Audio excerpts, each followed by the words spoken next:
que vai falar mais sobre questões ligadas ao chamado comércio intertemporal, que no capítulo 6 foi brevemente abordado pelos autores. Então, aqui nós temos mais um complemento que vai lhe ajudar na compreensão dessa questão, que é uma questão importante, sobretudo quando foi avaliado lá elementos ligados às questões dos empréstimos internacionais. Então vamos lá ver o que os autores nos adicionam aqui em termos de conteúdo do comércio intertemporal. Bem, esse apêndice, ele então contém um exame mais detalhado do modelo de comércio intertemporal e, portanto, leva em conta dois períodos descritos no capítulo. Então, lembrando, o comércio intertemporal envolve o tempo presente e o tempo futuro. Então, primeiro, vamos considerar que a economia doméstica, cuja fronteira de possibilidade intertemporal é mostrada, então, na figura 6A1. E lembre-se de que as quantidades de bens de consumos atuais e futuros produzidos pela economia doméstica dependem, então, da quantidade de bens de consumo atuais investidos para consumir bens futuros. Lembrando que temos, portanto, aquela questão de que você tem parte dos bens que podem ser, que a escolha pode ser consumi-los agora, ou bens que podem ser investidos para produzir bens futuros. Então, aqui diz que você tem o consumo atual e o consumo futuro e a quantidade de bens de consumo atual que podem ser investidos, portanto, bens atuais, que são investidos para, portanto, produzir bens no futuro ou, enfim, no período futuro. Como recursos atualmente disponíveis são desviados, então, lembrando que eu tenho a opção de consumir hoje ou de consumir no futuro, então, os recursos atualmente disponíveis, eles são desviados do consumo atual para, então, as questões ligadas a investimento, que é a produção de consumo atual, QP, cai, e a produção de consumo futuro, ele aumenta. Então, quando eu desvio recursos do consumo atual para o investimento, o que é que eu estou fazendo? Eu estou tirando produção do consumo de hoje para a produção de consumo futuro. Portanto, o QP, que é quantidade de presente, cai, e o QF, quantidade do futuro, ele aumenta. Portanto, o aumento do investimento move a economia para cima e para a esquerda ao longo da fronteira de possibilidade de produção intertemporal. E aí, então, sempre lembrando, a curva de possibilidade de produção, ela reflete a capacidade de produção máxima, de nível de eficiência daquela economia. Se eu passo a realizar investimentos, significa que no futuro essa curva de possibilidade de produção ela vai se deslocar. E se eu estou fazendo, por exemplo, investimentos, ela se desloca para cima e, portanto, se desloca mais à frente, ok? Então, você tem essas questões ligadas à diferença. Se a gente já adiantar aqui no gráfico, né, que já está aqui do lado, ó, então figura 6A1, determinando o padrão de produção intertemporal da economia doméstica. Então, em uma taxa de juros R no mundo real, o nível de investimento da economia doméstica maximiza o valor de produção durante os dois períodos em que a economia existe. Então, lembre-se, a gente tem no eixo vertical consumo futuro e no eixo horizontal consumo atual. Então, se eu faço um investimento, o que acontece? Aqui, aí nós temos na curva vermelha aqui a fronteira de possibilidade de produção intertemporal e, portanto, o que acontece? Se eu o consumo futuro e o consumo presente. Portanto, se eu tenho que tangenciar aqui, né, as linhas de isovalor com inclinação. Portanto, veja, você tem aqui a diferença. Então, consequentemente, se eu quiser... Então, aqui está o nível de eficiência. Se eu quiser trocar consumo atual por consumo futuro fazendo investimento, eu vou deslocar a minha linha de isovalor para a esquerda, né? Então, veja, a linha de a linha de isovalor se desloca para baixo. Então, por exemplo, se a gente vem para essa linha subsequente aqui, nós estaremos num ponto aqui. Portanto, ó, consumo futuro seria maior e consumo presente, portanto, seria menor. Isso estaria demonstrando o quê? Demonstrando que essa economia foi para uma curva, foi para uma linha de isovalor mais abaixo, trocando, portanto, o consumo atual para consumo futuro, mas essa economia continua em eficiência. Agora, lembrando que o investimento no futuro deslocará também a fronteira de possibilidade de produção para cima e para a direita, mostrando que naquela economia o nível de produção, tanto o nível de consumo atual e o nível de consumo futuro, eles são, claro, digamos assim, em um segundo momento maiores do que você tem neste primeiro momento, que seria aí no caso da economia atual. Eu já adiantei no gráfico, mas vamos continuar aqui. Então o capítulo mostrou que o preço do consumo futuro em termos de consumo atual é 1 dividido por 1 mais R, lembrando que R é a taxa de juros real. Então é claro que o custo do dinheiro tem um papel fundamental na decisão se vale a pena investir para o consumo futuro ou não. Então, por exemplo, economias com juros muito altos, como é o caso do Brasil, os investimentos para o consumo futuro eles ficam comprometidos. Mensurado em termos de consumo atual, o valor da produção total da economia ao longo dos 2 períodos de sua existência é, portanto, V igual a quantidade presente mais quantidade futura, dividido pelo, portanto, 1 mais R. Então, a figura 6A1 mostra as linhas de isovalor correspondentes ao preço relativo, 1 dividido por 1 mais R, para diferentes valores de V. Essas são, portanto, linhas retas com o declive, portanto, aí você coloca o negativo. Elas vão ficar em declive negativo justamente porque você tem que trocar, ou você consome agora ou você consome no futuro. Portanto, mais consumo atual é menos consumo no futuro e mais consumo no futuro é menos consumo atual, porque o consumo de futuro está no eixo vertical, portanto, tem uma inclinação negativa, revelando, portanto, e aí desde os livros de introdução à economia, os mais básicos, a gente vê porque essa curva ela tem uma inclinação negativa.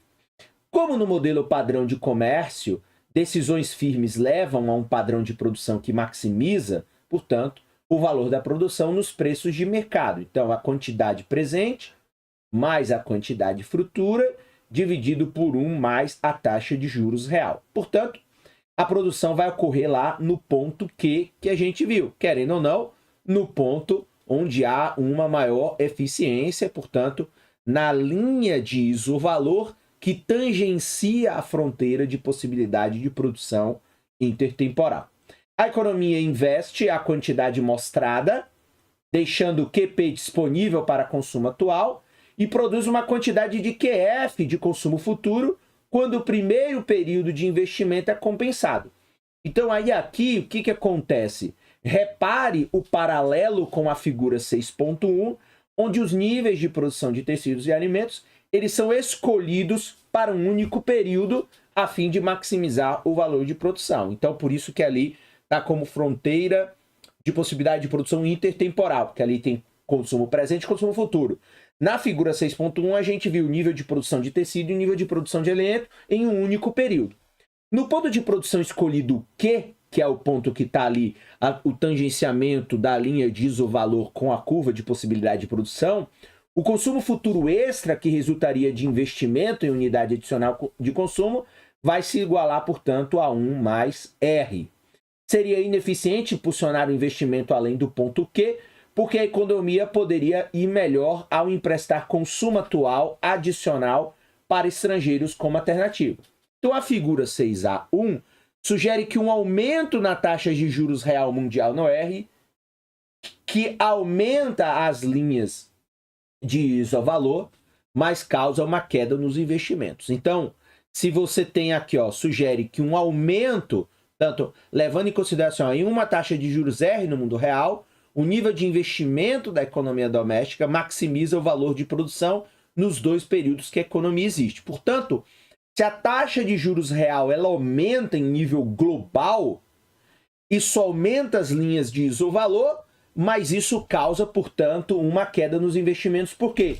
Porque vai significar que com o aumento da taxa de juros e a queda nos investimentos, você vai ter uma propensão, uma tendência ao consumo atual, em vez de uma propensão ao consumo futuro. A figura 6A2, entanto, mais à frente, mostra que o padrão de consumo da economia doméstica é determinado por uma dada taxa de juros mundial. Então, a DP, demanda presente e demanda futura, representam as demandas atuais e futuras do consumo de bens, respectivamente. Já que a produção, portanto, está no ponto Q, mais uma vez, onde há o tangenciamento da linha de isovalor com a curva de possibilidade de produção, as possibilidades de consumo da economia ao longo desses dois períodos são limitadas, claro, pelas restrições de orçamento intertemporal. Então, o que você vai ter aqui? Você vai ter que DP mais DF dividido por 1 mais R é igual à quantidade de presente mais quantidade futura dividido por 1 mais R. Então, note, de um lado você tem a demanda, de um lado você tem a oferta, claro, todas condicionadas aqui, né, tendo a relação com a taxa de juros real. Essa restrição afirma, portanto, então seria uma espécie aí, e aí esse é um conceito, por exemplo, de microeconomia básica, então a restrição de orçamento intertemporal, mostrando que, portanto, o dinheiro em questão, ele tem o dinheiro disponível tanto para o consumo atual quanto para o consumidor, eles têm um limite. Então essa restrição afirma que o valor do consumo da economia doméstica sobre os dois períodos, portanto, mensurado em termos de consumo atual, se iguala ao valor de consumo de bens produzidos nos dois períodos. Então, veja, o valor do consumo dos dois períodos se iguala ao valor do consumo de bens produzidos nos dois períodos. Então, claro, olha lá, seria mais ou menos aquela história de demanda, a demanda é igual à oferta. Então, consequentemente, o que nós temos aqui é o fato de que você tem, portanto, essa quantidade, a demanda, portanto, você tem a questão de que o valor do consumo, portanto, a demanda é igual à quantidade, é igual à produção, portanto, aos bens produzidos, só que você tem aí os juros aqui no numerador, denominador, no denominador de ambas as demandas global, né? Porque aqui é uma soma, né? A demanda global intertemporal e uma oferta, tipo, espécie de uma oferta global intertemporal. Colocando de outra forma, produção e consumo devem situar-se, portanto, na mesma linha de isovalor. O ponto D, na qual a restrição de orçamento da economia doméstica toca a mais alta curva de indiferença atingível, mostra, portanto, os níveis de consumo atual e futuro escolhidos pela economia. Então, o ponto D, no qual você tem, então, a restrição orçamentária, ela vai estar na curva de indiferença mais alta, onde vai mostrar aqui o nível de consumo atual e futuro que a economia vai escolher como o nível mais eficiente. A demanda da economia doméstica por consumo atual, DP, é menor do que sua produção de consumo atual, QP, então ela importa, isto é, empresta QP menos DP, unidades de consumo atual para a economia estrangeira. Então, por exemplo, se a quantidade produzida presente for menor que a demanda presente, essa economia, portanto, empresta unidades de consumo atual para a economia estrangeira. Vamos supor que a economia estrangeira esteja investindo mais em consumo futuro, ok? E aí você tem essa questão importante. De modo correspondente, a economia doméstica vai importar. Então, se a demanda futura for menor que a quantidade futura de unidades de consumo futuro do exterior, quando o primeiro período do empréstimo é pago a ela com juros. Então, você vai importar, nesse caso aqui, oferta futura, né? Porque a demanda menos a quantidade, supõe-se que você vai importar justamente unidades do exterior de oferta futura, de produção futura. A restrição de orçamento intertemporal vai sugerir, então, que demanda futura menos quantidade futura é igual a 1 mais o R asterisco, e a quantidade presente menos a demanda presente. Então, você tem aí o comércio intertemporalmente balanceado. Mais uma vez, note aí o paralelo com a figura 6.3, onde a economia exporta tecido em troca de importação de alimentos. Então, intertemporalmente também pode acontecer isso. Por exemplo, se a China está produzindo e atendendo o meu consumo atual, eu estou importando o consumo atual, eu posso investir mais em consumo futuro.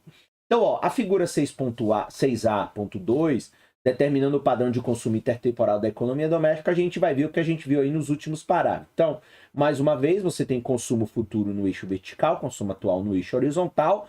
O consumo da economia doméstica coloca na curva de indiferença mais alta, tocando sua restrição de orçamento. Então, a linha preta aqui, nós temos a restrição de orçamento intertemporal, né, a restrição de orçamento. Na linha vermelha, a linha vermelha é a restrição de orçamento intertemporal, a linha preta é a curva de possibilidade de produção. Então, curva de possibilidade de produção, máximo que a economia pode produzir. Aí aqui você tem a linha tangenciando, né, etc. E aí você tem a oferta de produção, né, ou seja, no Q, e você tem as curvas de indiferença da demanda. Mas veja, a curva de produção vai estar aqui. O que significa? Então, você tem uma produção presente, QP, e você tem uma quantidade futura, QF. Mas note que essa economia, portanto, ela está fazendo uma opção por produzir mais para o consumo atual do que para o consumo futuro. E aí o que acontece? Ela está optando por justamente produzir mais para o futuro do que para o presente. Peraí, deixa eu ver. É isso mesmo. Então veja, o que acontece? Ó, ela tem a quantidade de produção, desculpa, é isso mesmo. Ela tem a quantidade de produção presente, ou a produção presente dela é maior que a demanda presente. Então tá sobrando, tá com excesso de oferta presente. E aí o que ela faz com esse excesso de oferta presente? Ela exporta. E ela tá apostando de que no futuro, porque ela tá, digamos assim, investindo pouco na produção futura, justamente, ela vai ter uma quantidade futura menor, só que a demanda futura dela vai estar lá no topo, nessa curva de indiferença mais alta que está, portanto, tangenciando a restrição de orçamento intertemporal. Só que qual é o problema? O problema é que nessa restrição orçamentária e com essa demanda lá no alto, veja, a demanda futura dela vai ser maior que a oferta futura e logo ela vai ter que importar. Então essa é uma economia que está investindo pouco para a produção futura. Então a economia ela vai exportar QP, QD, como eu falei, unidades de consumo atual, só que ela vai importar consumo futuro. Então unidades de consumo futuro. Então qual é o futuro dessa economia? Depender da produção de um outro país, porque ela vai importar. Então essa economia, digamos assim, de um nível do ponto de vista mais geral, o que nós estamos presenciando? Digamos, uma economia que investe pouco. Então, por exemplo, seria o caso do Brasil. Nós temos uma quantidade de produção presente, nós exportamos muito produto, só que nós não investimos no futuro porque a nossa taxa de juros real é muito alta, em comparação ao mundo global. Então, consequentemente, a gente investe pouco para o futuro. Então, por exemplo, o que pode acontecer cada vez mais no Brasil? A gente depender de importações de consumo futuro da China, porque a China é um país que está investindo mais de 30% do seu PIB no futuro, ok? Vamos continuar aqui nesse raciocínio. Já a figura 6A3 mostra como o investimento e o consumo são determinados na economia estrangeira. Então, supõe-se que a economia estrangeira tem uma vantagem comparativa em produzir bens de consumo futuro. Então, o que eu tinha falado, porque aí a análise se conecta. Então, você tem na economia doméstica um foco no consumo atual e pouco investimento, sei lá, porque talvez a taxa de juros global, mundial ou doméstica é muito alta. Aí a economia estrangeira tem uma vantagem comparativa em produzir bens de consumo futuro. Então o diagrama mostra que a taxa de juros real de R, né, ou seja, mostra aqui uma taxa de juros real de R. A economia estrangeira toma emprestado bens de consumo no primeiro período e paga um empréstimo utilizando bens de consumo produzidos no segundo período. Então, claramente, você toma um empréstimo, compra bens do consumo presente para produzir bens para o consumo futuro.